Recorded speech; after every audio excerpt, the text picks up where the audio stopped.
नमस्कार साथियों, शिक्षा शास्त्र की एक और क्लास में आप सभी का स्वागत करता हूं। मेरा नाम है इनके। अगर आप चैनल पर नए हैं या कहीं से आ गए हैं तो चैनल को जरूर लाइक सब्सक्राइब शेयर करें, क्योंकि इस पर शिक्षा शास्त्र विषय से जुड़ा आपको कोई ना कोई टॉपिक रेगुलर अपडेट होता रहेगा।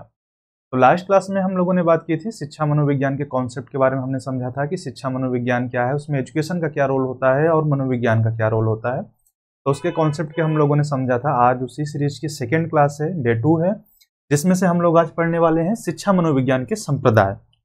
यहाँ पे हम थोड़ा डार्क बना देते हैं जिससे क्लियर हो कि हमें आज क्या पढ़ना है।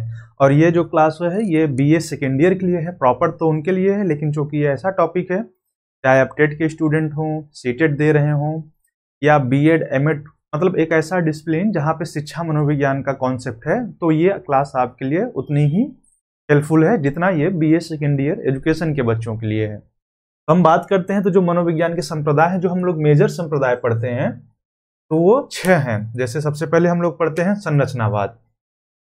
हम बात कर रहे हैं स्ट्रक्चरलिज्म की। तो जो ये हमारा है, इसके जो फाउंडर हैं वो हैं विलियम वुंट और टिनचर। तो इनके साथ क्या है कि टिनचर इनके शिष्य थे। और इस संप्रदाय के साथ क्या है, स्पेशल फैक्ट ये है कि इसी के टाइम पे यानी विलियम वुंट ने जर्मनी में लीपजिंग शहर में पहला मनोविज्ञान शाला ओपन किया था। यानी कह सकते हो कि अगर साइकोलॉजी की लैब किसी ने सबसे पहले ओपन की थी तो वो थे विलियम वुंट। तो इसके साथ एक स्पेशल फैक्ट जुड़ा है और इन सभी के बारे में थोड़ा डिटेल में मैं वीडियो बनाऊंगा।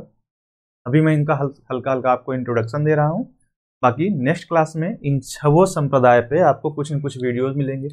सेकंड पे हम आते हैं प्रकार्यवाद, जिसे हम कहते हैं फंक्शनलिज्म, जिसके प्रवर्तक या फाउंडर कह लीजिए विलियम जेम्स रहे हैं। 2 लोगों के नाम के आगे विलियम शब्द आप याद रखिएगा और बस एक जगह वुंट लगा दीजिएगा तो संरचनावाद हो जाएगा, दूसरी जगह जेम्स लगा देंगे तो प्रकारवाद हो जाएगा। तीसरा संप्रदाय रहा है हमारा व्यवहारवाद, जिसे हम लोग कहते हैं बिहेवियरिज्म।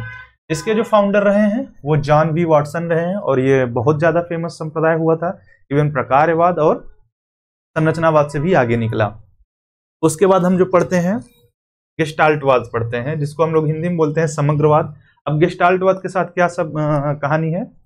कहानी यह है कि इसमें एक्चुअली में 4 साइकोलॉजिस्ट थे। यहाँ पे खैर मैंने 2 ही लोगों का नाम लिखा है, एक मैक्स बर्थिमन कोहलर और 2 इसके साथ और हैं, जो मैं जब इस टॉपिक को बताऊंगा तो वहां बता दूंगा। लेकिन इसके साथ स्टोरी क्या है कि ये जो गेस्टाल्ट शब्द है, इसका जो अर्थ होता है वो होता है पूर्णाकार। और ये संप्रदाय जानते हो क्या कहता है? ये संप्रदाय कहता है कि जब आप किसी चीज को देख रहे हैं या समझना चाह रहे हैं तो उसके सभी पार्ट को देखिए। यानी हम किसी एक अंश को ना देख के उसके कंप्लीट कितनी चीजें हैं, कितने डायमेंशन है, क्या चीज है। जैसे अगर आप किसी एक कमरे में प्रवेश कर रहे हैं तो कमरे कैसा नहीं कि प्रवेश करते हुए हम फ्रंट पे देख रहे हैं, नहीं, ये नहीं करना है आपको। आपको ओवरऑल 360 डिग्री को यूज करना है। तो ये इसके साथ कॉन्सेप्ट जुड़ा है। इसके बाद आता है हमारे पास सिगमंड फ्रायड, फाउंडर रहे हैं मनोविश्लेषणवाद के साथ। इनके साथ भी एक थ्योरी है, क्योंकि ये जिसके साथ काम कर रहे थे एक मनोवैज्ञानिक है कार्ल यूंग। इनका एक टॉपिक पे भी भेद हो जाता है दोनों का और वो एक नया संप्रदाय बना देते हैं, पर लेकिन सिमिलरिटी काफी रहती है। वहां पे बस उन्होंने ये यूज किया जो यूंग ने यूज किया, वो था विश्लेषणवाद, और जो सिगमंड फ्रायड ने यूज किया था वो साइको एनालिटिकल था। अब इनकी थ्योरी का जो मेन कॉन्सेप्ट है, ये माइंड का इन्होंने डिवाइडेशन किया, उस पर बात की है, खैर हम लोग बाद में बात करेंगे। और लास्ट में हम लोग बात करेंगे मानवतावाद। यानी ये कह सकते हो कि एक ऐसा कॉन्सेप्ट है जिसको अब्राहम मैस्लो ने फिर से हम लोगों के सामने लाया। ऐसा नहीं था कि ये मानवतावाद एक ऐसा अप्रोच है जो आज से नहीं हमेशा से चला रहा है, पर क्या होता है कि हम लोग अंधाधुंध भाग रहे हैं, दौड़ रहे हैं, तो कुछ चीजों को भूलते जाते हैं। तो ह्यूमैनिटीज में क्या किया था, ह्यूमनिस्टिक जो अप्रोच था, अब्राहम मैस्लो ने इसको फिर से सामने लाया और रखा कि हमको जो दृष्टिकोण अपनाना चाहिए बच्चों के लिए या सीखने सिखाने के लिए, तो वो मानवतावादी होता है।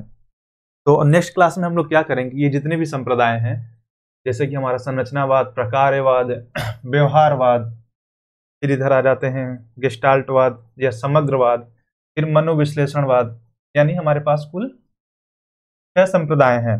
तो इन पे ऐसे ही एक शॉर्ट वीडियो, मतलब नियरली एक वीडियो में कम से कम 2 संप्रदाय को कवर किया जाएगा कि उनका फाउंडर, क्योंकि यहाँ पे मैं बता चुका हूँ लेकिन वहाँ पे ये चीजें फिर से रहेंगी। तो उनका फाउंडर कौन है, कॉन्सेप्ट क्या है, और उनको जब अध्ययन करते हैं अगर बालक को या मानव को या किसी भी चीज को जिसका हमें रिजल्ट देखना है, तो उनका अध्ययन मेथड क्या था, ये चीजें आपको जानना जरूरी है। तो इन्हीं के साथ हम नेक्स्ट वीडियो में आएंगे, और जितने भी लोग वीडियो देख रहे हैं इसको लाइक शेयर सब्सक्राइब करें। Thank you.